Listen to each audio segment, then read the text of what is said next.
¿Qué tal, amigos? Soy Fernando Correa para dar una actualización sobre el eclipse anular de Sol que ocurre el 2 de octubre del 2024, del cual, pues bueno, no será visible en el territorio nacional en México, solamente el 1% y fracción allá en la península, en la parte más al sur de Baja California Sur precisamente. La totalidad del eclipse anular ocurre en el centro, está en el Pacífico Sur. Ya al atardecer se podrá ver el eclipse anular en la zona de la Patagonia chilena y Argentina. Este eclipse es anular porque la luna está en su parte más alejada de la Tierra, es decir, en el apogeo. Apo quiere decir lejos y geo tierra. Entonces, en el apogeo, el disco de la luna es menor que el disco, el tamaño aparente del Sol, y por eso la luna, que será luna nueva, se pasa enfrente del disco del Sol durante 7 minutos y 24 segundos, que es lo que dura la anularidad. Así que buena suerte allá en Sudamérica para que vean un precioso atardecer con el eclipse en anillo, el llamado anillo de fuego. También mencionar que cada que hay un eclipse de luna hay uno de sol, o viceversa. Cuando hay eclipse de sol hay eclipse de luna. Así tuvimos el eclipse del pasado 17 de septiembre. 14 y medio días después ocurre este eclipse de sol que toca, como ya dijimos, es anular. Aquí le voy a dejar un link para que usted observe el eclipse a través de los observadores que lo van a estar transmitiendo en vivo. Y aquí vamos a lo interesante de la actualización que quiero y deseo aportar. Porque hay una tremenda polémica y me han preguntado mis amigos los astrólogos y sobre todo mis amigos los astrónomos qué es lo que está ocurriendo. Fíjese usted muy bien. Esta aclaración que deseo hacer en primer lugar es con mucho respeto, con el más alto sentido de actualizarnos y de explicar qué es lo que está ocurriendo en realidad, porque los astrónomos al checar sus mapas ven que el eclipse está en conjunción en la constelación de Virgo, y tienen razón. Y los astrólogos dicen que el eclipse está en conjunción en el signo de Libra. Entonces ahí viene la confusión. No es lo mismo la constelación, el grupo de estrellas de Virgo, que el signo zodiacal de la balanza. Ahí está la clave, fíjese usted muy bien. Aunque sabemos que en griego Virgo es la Virgen y que Libra es la balanza, debemos de usar los términos griegos para las constelaciones, los grupos de estrellas que están muy lejos en el cielo, y así poderlos distinguir de los signos zodiacales que se deben mencionar en español porque están muy cerca en la Tierra. ¿Cuál es la diferencia? Que esta es la gran confusión. Fíjese usted, el eje de rotación de la Tierra, el eje norte-sur, va girando y se bambolea en un movimiento que está científicamente comprobado, que se llama precesión de los equinoccios. Es como cuando usted arroja un trompo a gran velocidad y decíamos de pequeños, mira, el trompo ya se durmió, está girando bien derechito, pero luego empieza a precesar, es decir, a dar un cabeceo, un bamboleo en sentido contrario a las manecillas del reloj. Entonces ese bamboleo, ese cabeceo, se llama en astronomía y en astrología el movimiento de la precesión de los equinoccios. El equinoccio ocurre cuando el polo norte y el polo sur están a la misma distancia que el Sol. El día y la noche son iguales, pero como se va moviendo y el eje de rotación de la Tierra va cambiando 1 grado angular cada 72 años, también el equinoccio, que queda de fondo un grupo de estrellas, una constelación, va cambiando. En otras palabras, si yo estoy en la Tierra y observo el Sol y es el día del equinoccio, detrás tengo una constelación. En griego quiere decir conjunto de estrellas. Tengo un grupo de estrellas que está lejos en el cielo y que me sirven de marco de referencia, un medidor astronómico para tener la referencia de que el Sol en el equinoccio se encuentra en una constelación, digamos, la constelación de Pisces. Se debe decir Pisces porque Piscis en griego quiere decir el pez, y Pisces quiere decir los peces, y la constelación es los peces. En el año 0 de la era cristiana, el equinoccio ocurría en la constelación de Pisces.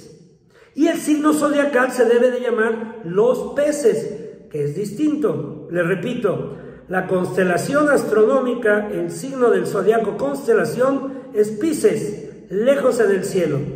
Y el signo zodiacal cerca de la Tierra, que es la ionosfera, una zona de energía, se debe de llamar en español para distinguirlo, los peces.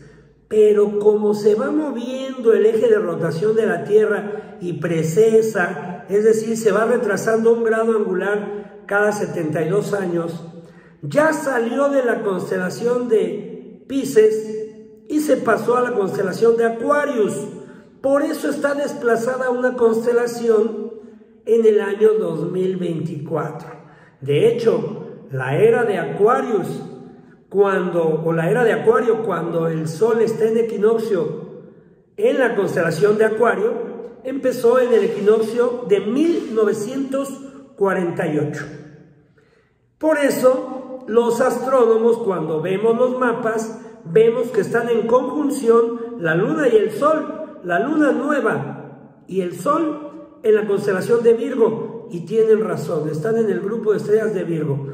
Pero los signos del zodiaco ya están desplazados y están cerca de la Tierra, esos signos del zodiaco. Les repito que es el campo de energía, la zona de energía que hoy llamamos ionosfera, donde circula una corriente alterna de 180.000 amperes.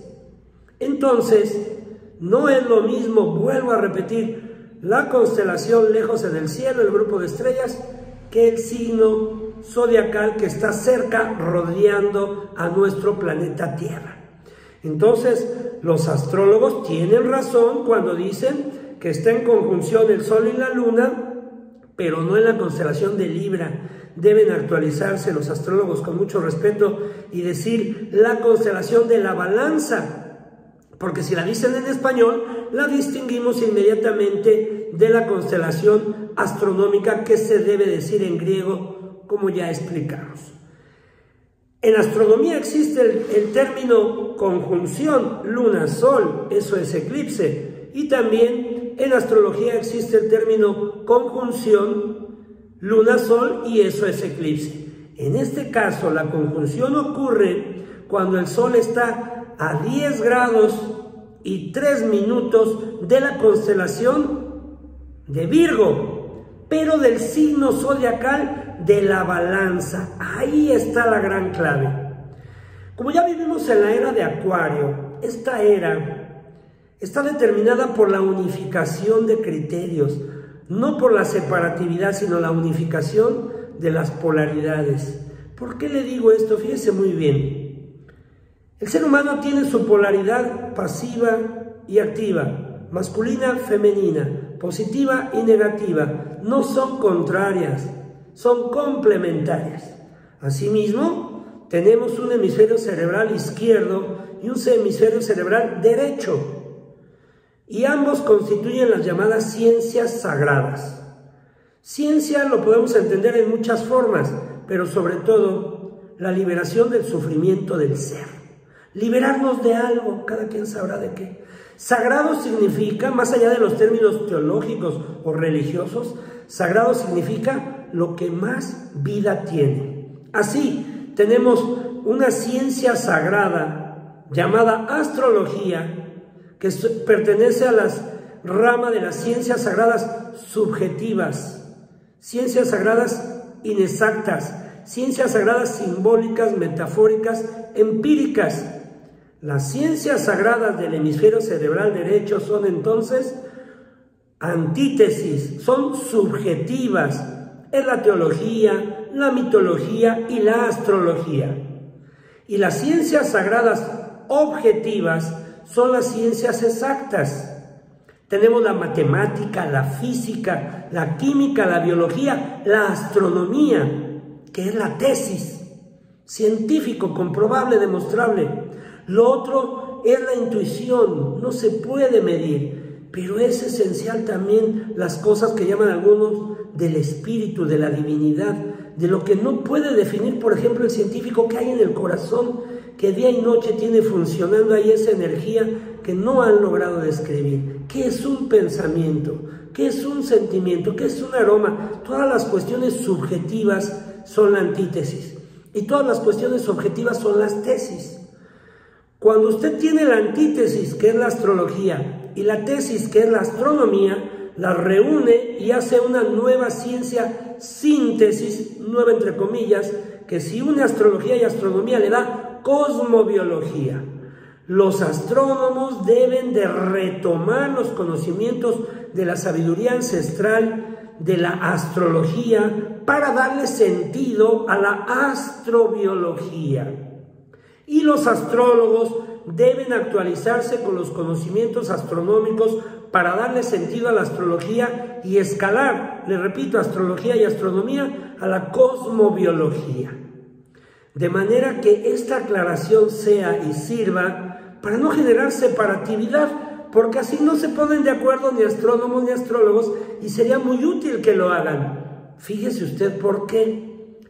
Si usted me va a decir a mí que he practicado la astronomía desde que tengo prácticamente uso de memoria, que manejo telescopios desde 1983, que estudié en la Sociedad Astronómica de México, que pertenezco a la Fundación Acercándote al Universo, que mis maestros fueron los grandes sabios de México del Instituto de Astronomía de la UNAM, donde han rechazado de tajo la astrología, porque no la investigan, porque se ha vuelto en la actualidad una pseudociencia, tienen parte de razón. Sin embargo, si usted me dice que la astrología no influye, está usted rechazando el campo gravitacional, las fuerzas electromagnéticas, el movimiento de los planetas alrededor del Sol y, por ejemplo, los fenómenos cuánticos de intrincación o el efecto observador que nos dice la mecánica cuántica. El humano, cuando observa un fenómeno de la naturaleza, lo influye. Y bien está demostrado y comprobado bien científicamente que todos los cuerpos celestes influyen con todos. Si usted me dice a mí que la astrología no sirve, está usted rechazando que el campo gravitacional de la luna lleva las mareas, lleva el periodo de la menstruación femenina, lleva el cambio de las células en la piel. Es decir, no está usted realizando una investigación propia que pueda experimentar y realizar. Se está dejando llevar por una creencia. ¿Le cree usted a los grandes científicos y expertos que, aunque sí lo sean, su opinión es que no existe la astrología? Y eso a usted le impide que usted profundice e investigue. Por otro lado, los astrónomos tienen la razón y deben de apoyar y ver con una nueva visión de qué se trata ese término de, por ejemplo, la horoscopía. La horoscopía, su palabra lo dice, es una especie de proyección o pronóstico, una expectación de que el futuro está planteado de determinada manera, pero no ha ocurrido. Y no es que estrictamente así deba de ocurrir, y el horóscopo sirve nada más durante una hora. Entonces, el leer horóscopos de todo un día y de toda una semana y de todo un año es algo tan abierto y tan ambiguo como decir en meteorología tal vez iba a llover, tal vez no va a llover. A ese nivel. Cuando se hace una carta natal o una carta astral, una carta de su nacimiento, se trata de ver cómo estaban los aspectos favorables y desfavorables en cuanto a notas musicales, por ejemplo. Los planetas se mueven como en un pentagrama. Es decir, en las notas musicales puede estar un planeta muy bien, neutro, mal y muy mal. ¿Por qué? Simplemente por el movimiento. El movimiento puede ser a favor o puede ser en contra. Simplemente por ese principio básico que yo le comparto, usted debe de tomar y ver con otra óptica su propia astrología, su propia astronomía, dejar de creerle a los dos, a los astrólogos y a los astrónomos. Haga su propia investigación, tenga su tesis y su antítesis para que logre una síntesis. Cuando el ser humano empieza a utilizar los dos hemisferios cerebrales, ocurren cosas extraordinarias, porque llevamos a cabo la complementariedad, no separatividad, sino complementariedad, unificación. Estas fuerzas, les repito, son de la naturaleza, son sagradas y no son más que una parte que constituye a la otra. Pero lo maravilloso es que el polo negativo y el polo positivo, con un polo intermedio, generan la creación de todo lo que conocemos en geometría o en teología.